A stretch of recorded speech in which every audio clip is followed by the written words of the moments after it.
Alright, what's going on, guys? In this video, I'm going to be explaining pretty much where DJ Dirty Bass came from, uh, what gave me the idea, and basically why it exists, pretty much. I'm going to go into a lot of detail about my past and my childhood, which I don't really do a lot of, so you'll have to bear with me on that. Some of you guys know part of this story, but I don't think anybody knows all of it. To understand why I started DJ Dirty Bass, I started in my, I want to say my freshman or sophomore year of high school, and it was kind of an escape from my life at the time. So whenever, to understand why, what I mean by that, you have to understand kind of like what my childhood was like. Whenever I was in kindergarten, my parents got divorced, and they used to fight all the time, and that's pretty hard on a kindergarten grade kid, is your parents splitting up and you don't know who you're gonna stay with and all that. And then I lived with my grandmother, my dad and my grandmother for a while, and he met my stepmother, and she never really liked me. I wasn't really abused or anything, but I never felt like I was wanted or anything there. I always just kind of sit in my room, always by myself. I was a weird kid growing up. Anybody that went to school with me is going to know that. Anybody that watches this that went to school with me is going to understand what I'm talking about. I didn't really have friends or anything. I didn't hang out with people outside of school.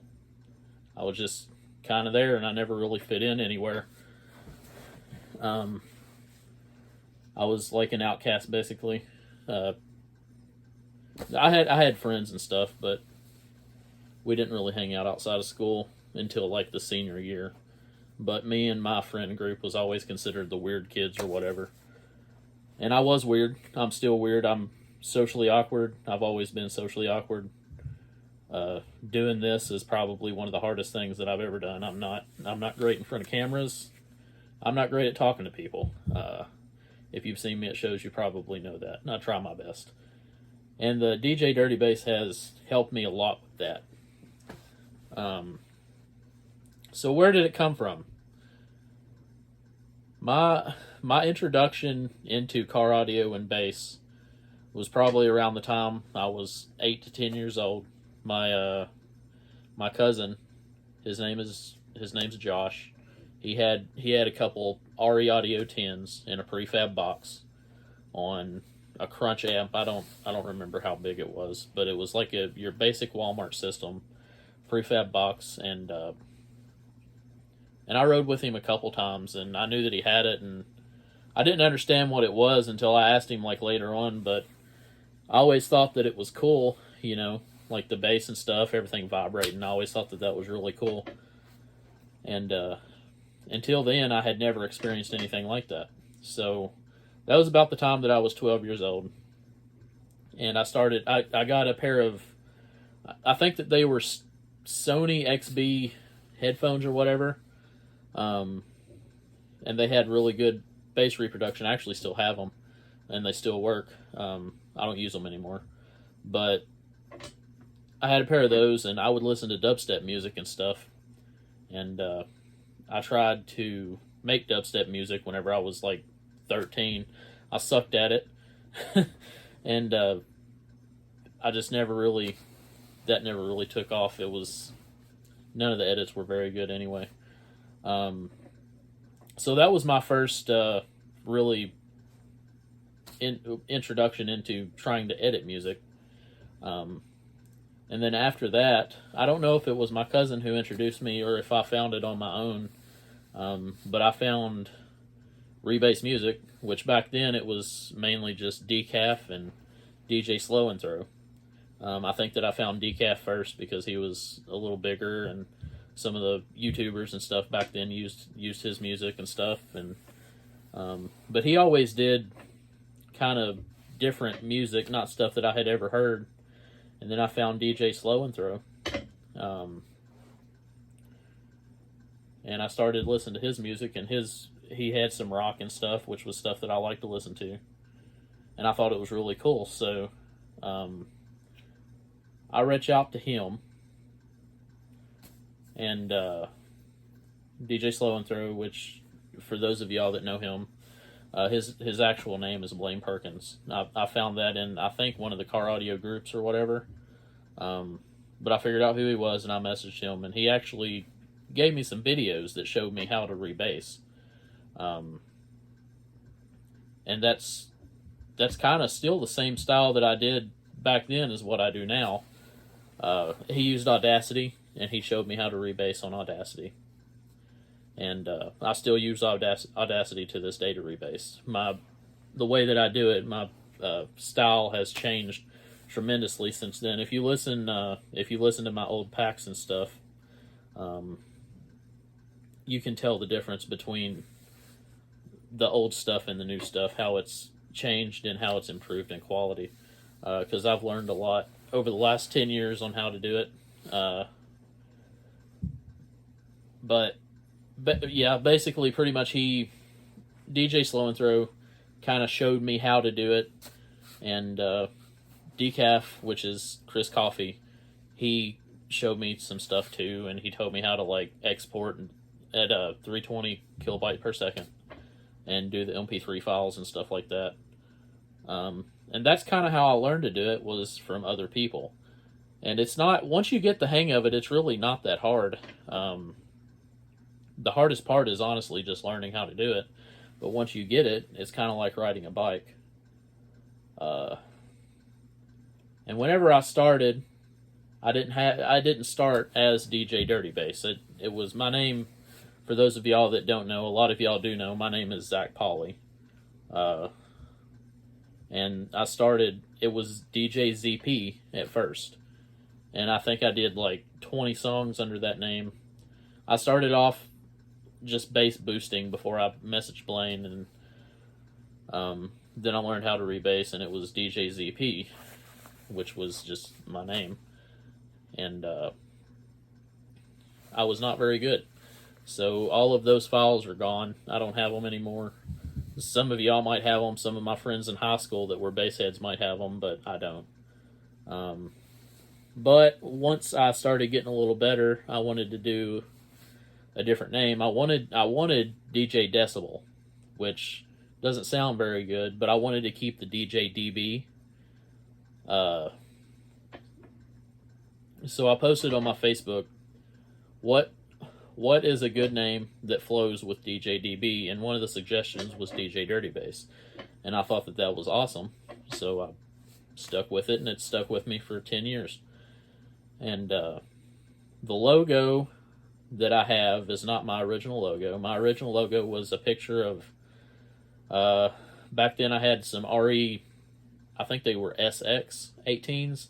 I took a picture of one of those on a table, and I removed the background, and it just said DJ Dirty Bass. It was not a good logo, but somebody designed this for me. I don't remember who it was. If you're the one that designed it for me, thank you. And contact me, please, because I want to thank you personally. But yeah, somebody designed me this logo, and it's stuck. I mean, I've released some other logos and stuff, but everybody just loves this one, so I think it's going to stick around for a long time. And then once I got started and I got my first couple packs, I started gaining followers, and I started going to local competitions, and the org for those was FCBC, which stands for For Competitors by Competitors. They're still around, and I still go to their competitions. And I actually had this year, I sponsored one of their competitions, and it was like DJ Dirty Bass sponsored show. So if y'all went to that, then I appreciate you. I'm wanting to do some bigger shows in the future, but So at FCBC, people started using my music, and they wanted me to put it on their flash drives and stuff, because back then people were already using flash drives. And so I take my laptop with me that I edited on, and I'd load people's flash drives for free, basically. Uh, and then eventually somebody told me that I should charge for it, and I was like, no, I'm just trying to get it out there. So at first it was all free. I mean, y'all know that it was all free download, and it was free. I was putting it on everybody's drives and stuff. And then sometime around a few years after I started going to FCBC shows, I messaged Jonathan Price. So the NeoHo folders are not the first time that JP has used my edits. I have watched JP on YouTube since he had the 1018s in the Tahoe. Like whenever he first started the channel is whenever I think whenever I came around, started watching him. And some of the others that I watched were Exo Contralto, Steve Mead, and there was a few others. But JP, I always thought that his videos were awesome because like he had the 1018s, and that by itself was really cool. But he posted videos all the time, and he had hair tricks and all these speakers and all kinds of stuff. So I messaged him on Facebook, and I told him, hey, I edit bass music for audio competitions and stuff, and I told him that I'd like to send him a flash drive or whatever, and he was down for it. But he's always had an iPad in the Tahoe, and he was going to send me the iPad for me to load the stuff up, but I was like, I don't want to risk breaking it, in case it gets damaged in shipping or whatever. And so he had me send him a flash drive, and he played it in his work truck, and he took a video. And like a day or two after that, I was at like 500 followers on my Facebook page, and like between a day and a week after that, after he posted that video, I had jumped up to like 2,000 followers. So that was really cool, and that was the first time that I had ever interacted with Jonathan Price. And then I've seen him at shows since then and stuff, but we'll get back to him in a minute. So after I started getting more followers, I started selling flash drives. And at this point, I was still living with my parents, and I was selling flash drives. My dad wasn't about it, but I mean, I kind of did what I wanted anyway. People were liking what I was doing, and I started selling the flash drives at shows. I didn't even know how to ship things yet. Like, I knew how to write down an address and take it to the post office, but I didn't really have a bank account at this point. Like I said, I started whenever I was 15, so at that point I didn't have a job yet. I was just doing the edits in my free time after high school. And I started selling flash drives at the local shows. I think I sold them for like $15 starting out. And I bought the flash drives at Walmart, and they were like $5, so there wasn't much of a profit margin there. I might have sold them for 10 even, whenever I first starting out. But all right, fast forward a few years, and my dad was going to kick me out of my house, or his house. It wasn't my house. He was going to kick me out, and I kind of just left before he had the chance to, because I didn't want to deal with it. I didn't want the fight. We've had our issues. I talked about that a little earlier, but so I move out, and my uncle had this trailer. Well, uncle, I think he was my uncle, but my uncle had this trailer, and I bought it from him for $1,000, and it was a piece of junk. Like, it was, you could see you could see daylight through the walls and stuff. The front door didn't shut all the way. The roof leaked in multiple places. Half the electricity didn't work, but I lived there for a while.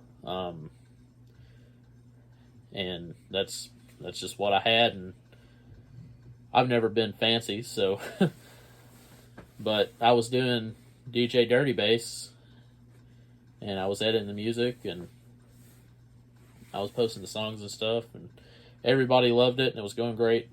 So I started Basshead Shop, and that did pretty well.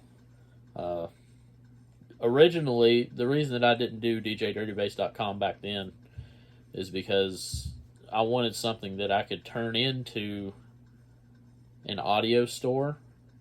So that's why I chose Basshead Shop. And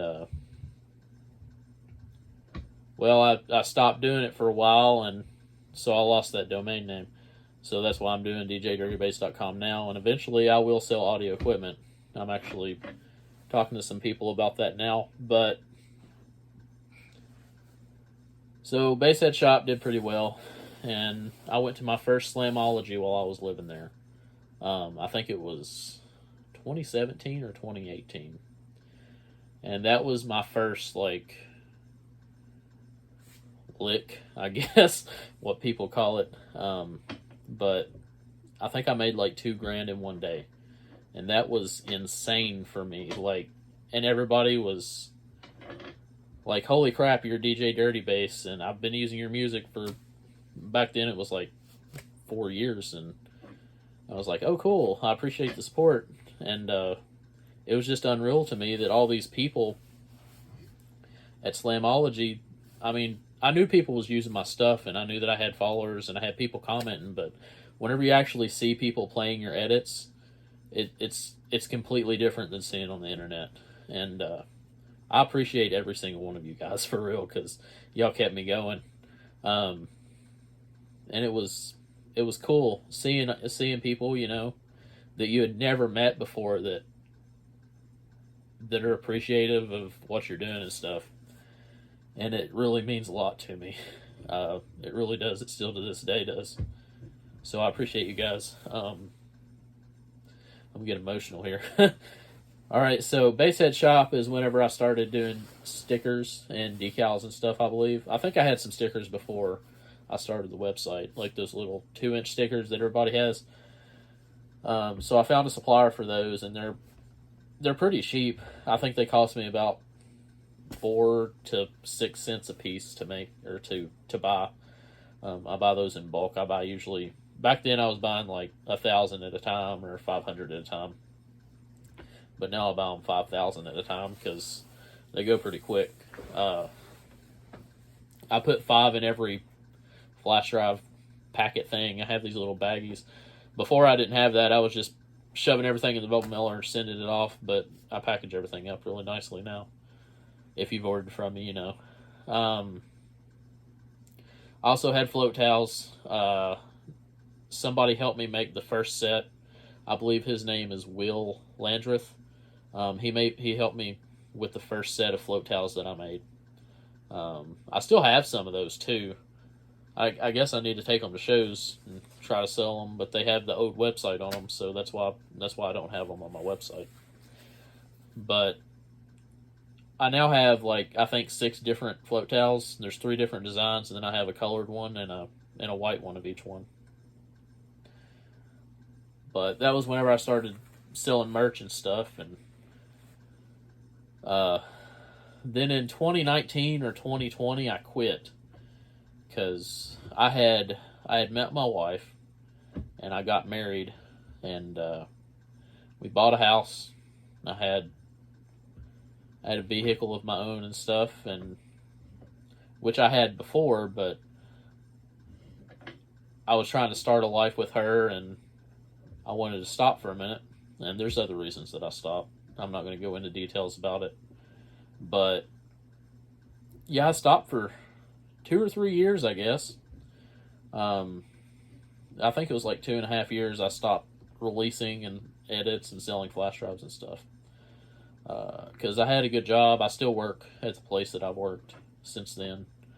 But with COVID and stuff and inflation, it's been kind of hard to keep up. So I started back last year selling flash drives and stuff. And it has taken off in a way that I've never expected that it would. Even before, I thought that it was doing good before, but now it's gotten a little crazy actually. Because I started back in October of last year. This is 2023 now. I started back in October of 2022, and I started with the new packs, which I'm labeling the new ones in, and they don't mean Neo-Ho. A lot of people think that.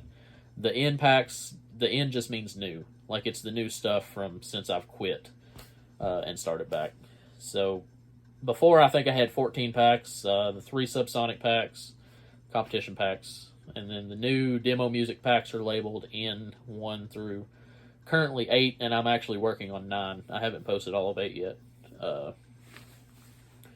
But I'll probably continue labeling those the in packs just so people can differentiate between them.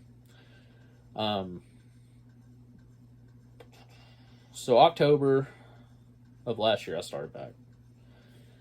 And I had a Patreon set up, and it was doing okay. It wasn't doing as well as I wanted it to, I guess. I think I was making like 60, 70 bucks a month on it, which is fine. And I appreciate everybody that signed up for that. But it was actually one of my, let's see, I think I turned the Patreon off because I wasn't posting enough. And, okay. Yeah, I turned the Patreon, I've got notes and stuff over here. I turned the Patreon off because I wasn't doing enough edits at the time to keep up with it and to have value for my customers, so that's why I stopped that. Because I had a lot going on. I wrecked my car, and I had to find a vehicle, and there was just a lot going on in my life, so I had to stop the Patreon, but I didn't stop making music, or editing music. I don't make music. I rebase music. So I had to stop that for a minute to try to get my car taken care of and everything else that was going on. And then I started the website in, I want to say June, maybe it was April. But I started the website, and I didn't have like a subscriber thing set up. It was actually later on down the line. I think it was in like July. My wife's calling me. She can wait. I think it was in July.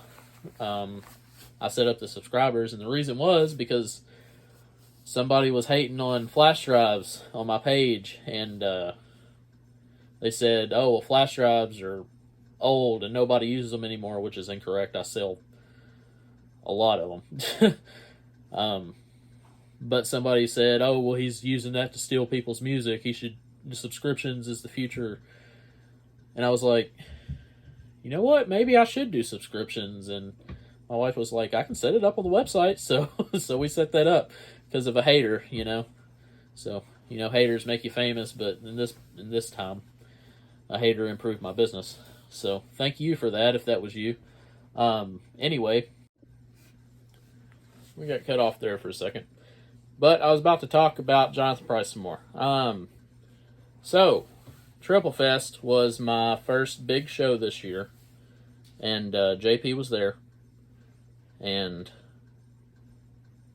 I seen him, and he was doing his thing. He was talking to some people, but I was like, I've got to give him a flash drive so that he has updated music, because he used it in the work truck. So I figured maybe I could give him one, and we could figure out how to get it on the iPad for the Tahoe.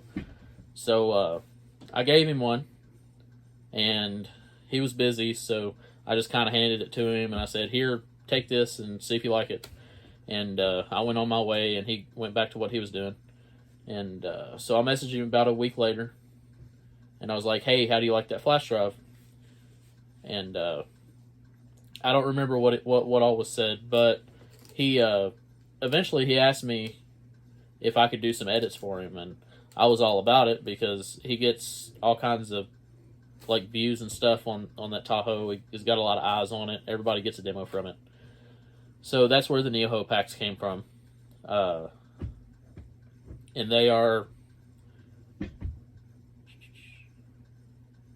those are like the first music that I've done actually for him. Um, the last time that he played in the work truck, my edits and stuff, was I didn't actually do any for him. That was just stuff that I had done already, and he just kind of made a video of it real quick. But so that was awesome I had been following him for like 10 years, and now I'm doing music for him, so that's really cool. And I think I've done, like I said, I think I've done like 35 songs for him, and he says he's going to send me some more. So eventually there will be a Neo-Ho Pack 2. And y'all have gotten demos from it, and he uses my music pretty much exclusive, or my edits pretty much exclusively now. So that build has gotten so much louder. Like the first time I heard it, I think it was the first XS Power show, and I think it was like Neo-Ho 2.0 or 4.0. I don't, or maybe it wasn't Neo-Ho yet, but I heard it then, and it was loud and it was impressive. But this last time, it was just absolutely insane. I heard it last week at Smoky Mountain Jammin', and it was just absolutely wild. Like I had a straw hat on, and it tore the top of the straw hat off, and y'all probably seen the video. He posted on his Facebook, and it's come a long way. His build has, and he has in general. Like he just posted the other day. He used to sleep under his truck at shows and stuff because he couldn't afford a hotel, and now he's flying private jets and stuff. So that's awesome, guys, and hopefully someday I'll get there. Just hard work and determination. Alright, so I don't remember where the old video cut off, but I'll cut this if I have to. So the website, I'm pretty sure I talked about that.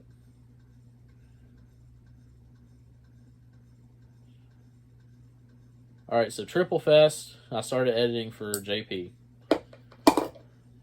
And since then, the website has grown a lot. Because, like I said, a lot of people see his stuff. And the subscriptions have been insane. I think I have currently like 200 people actively subscribed to my website, which is awesome. And I know the reason why, and it's the reason why I did it like this. So, my cheapest plan is Silver, which is only $5 a month. I mean, that's a cup of coffee, dude. Like, if you're not on my subscription, it's $5 a month, y'all. It's and you get to see literally all of my edits, everything from the past, and you'll get to see everything that I post continuously. So if y'all subscribe, I mean, you can download everything. And I do have people subscribe and then download stuff and unsubscribe, which I knew that would happen. But like I said, I have 200 people actively on that subscription. So that's people that have stayed for that, I've had, I want to say like 20 or 30 people unsubscribe. So those are probably just people that want to download everything and stop. Which you can buy a flash drive if you want. It is a little more expensive, but I mean, you get a physical product and it's in a nice little package. You get stickers and stuff. But the subscription is what I'm trying to sell most of anyway, because you'll get to stay updated on everything that I post. So if you're not subscribed, go to djdirtybass.com and go to the plans and pricing, I think is what we have it labeled as, and Silver's only $5 a month. I actually have codes set up with some of my promoters, so if you see one of those codes, that'll get you $1 off your first month. So, after Triple Fest and doing the packs for Jonathan Price, I've been to so many shows this year, big shows. I've been to XS Power Show, I went to Slamology. We did amazing at Slamology. And I met so many cool people. I've got a lot of contacts. And then after Slam, directly after Slam was the Excess Power Show. And then I think I went to Sundown, where I met Chris Lee, and I'm doing edits for him now. Beat Dominator. If you've not gotten a demo of that, I don't know if I'd recommend it, because he's doing 180 decibels, and he plays music and stuff with that build. It's absolutely crazy. If you want to tap out, then that's the build that's going to do it for you. Because, like, if you don't think that you're going to tap out in anything, you're going to tap out in Chris Lee's build. It's just absolutely ridiculous. And I'm doing, and he has two peaks. Like, he peaks at 22.6 hertz and 49.5 hertz. And I've done a bunch of songs for him that hit both of those peaks. So if you get a demo from him, like, he'll be at Ruckus and he'll be playing my edits. So yeah, get a demo from him and you hear some DJ Dirty Bass edits in the loudest build in the world, which is so awesome to me that I'm editing for the loudest demo build in the world. Chris Lee's awesome. He's such a nice guy. So I'm actually sending him some stickers this week and stuff. So he'll have my stickers and stuff on his van. Hopefully at Ruckus, if they get there before then, which they should. So that's pretty much where I'm at right now. Currently, we're selling flash drives. I'm phasing out the 64 at the moment, and we're going to go to a 32 and probably an 8 gigabyte competition drive. Subscriptions are the way to go, guys, because seriously, $5 a month, you can't beat that, and you'll get to see everything that I post. I try to post at least 3 times a week. That's my goal. I try to post every day if I can. It don't always work out like that because of work and shows and stuff. Yeah, that's pretty much where I'm at. So whether you've been here from day one, before DJ Dirty Bass, when it was DJ Z-Piece, if you've been here since then, or if you're just joining now, I appreciate every single one of you guys. DJDirtyBass.com for all your Rebass music needs. Peace out, guys.